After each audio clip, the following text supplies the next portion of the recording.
अहाँ लोकन के प्रणाम करे छी। होली के शुभकामना अहाँ सबके। भगवान से प्रार्थना करे छी, माँ भगवती से, हे माँ भगवती विश्व में कोरोना वायरस आयल छै तकरा जल्दी से भगा दियो। हे माँ भगवती हम आत्मा से प्रार्थना करे छी, सबके रक्षा करू। हे माँ भगवती कोरोना वायरस के जल्दी भगा दियो, ई विश्व के शांति करू। हे माँ भगवती हम माँ भगवती के गीत लपैनो हूँ। अपना काली के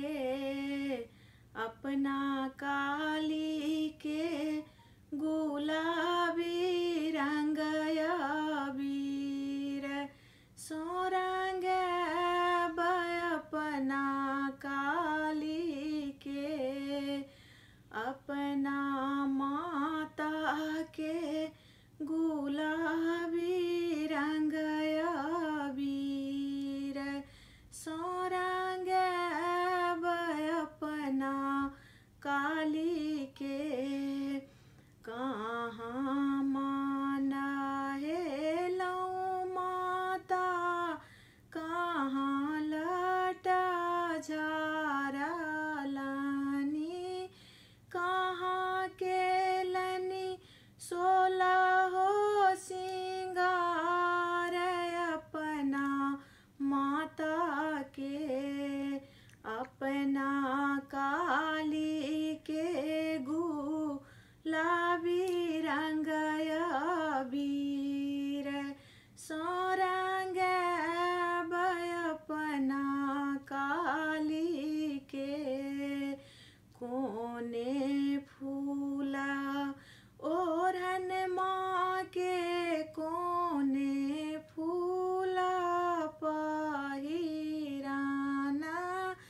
कोने फूला 16 हो सिंगार अपना काली के, अपना काली के गुलाबी रंग अबीर सोरंग अपना काली के।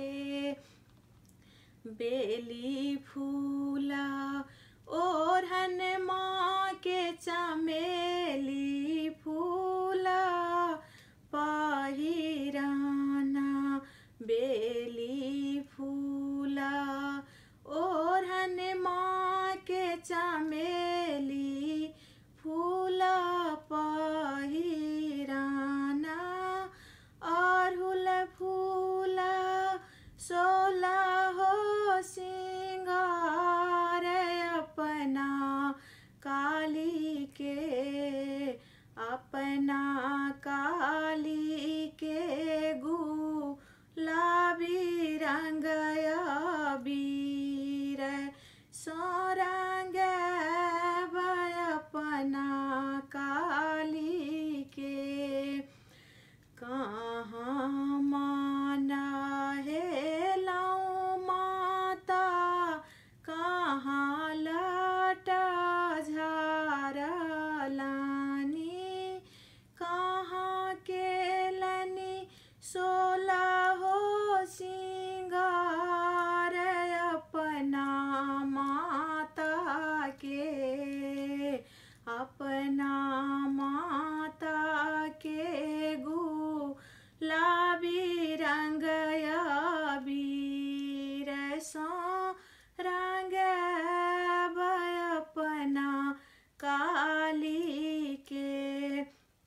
कहाँ माना है ली माता, कहाँ लटा झारा लानी, कहाँ के लनी 16 हो सिंगार अपना माता के, अपना काली के गुलाबी रंग अबीर सोरंग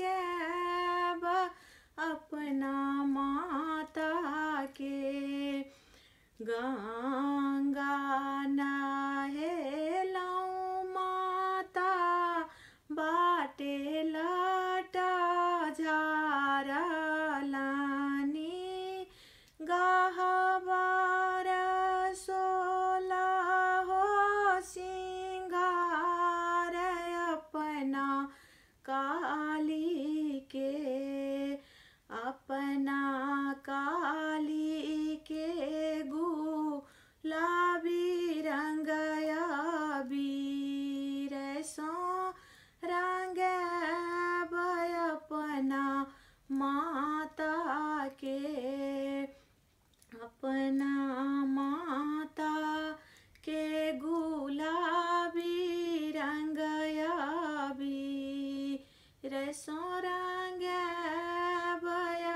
अपना काली के।